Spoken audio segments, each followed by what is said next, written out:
सगळ्या माता भगिनींना माझा नमस्कार.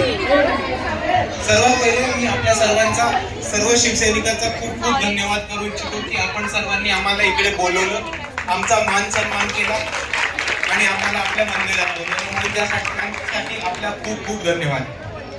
मी जास्त वेळ नाही घेणार.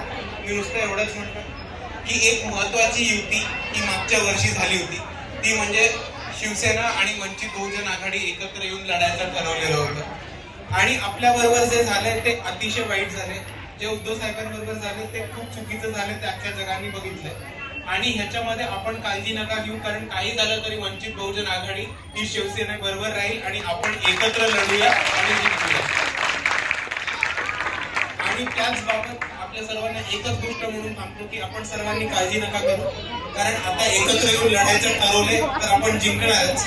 आणि परत एकदा वेगळ्या स्वरूपात का न होईना उद्धव साहेबांच्या पाठीमागे एक वेगळे बाळासाहेब उभे राहिलेले, म्हणून उद्धव साहेब आणि बाळासाहेब जेव्हा एकत्र उभे राहतात तेव्हा पुढे चालू नाही शकत. ते आपण सर्वांनी बघितलं. म्हणून परत एकदा आपल्या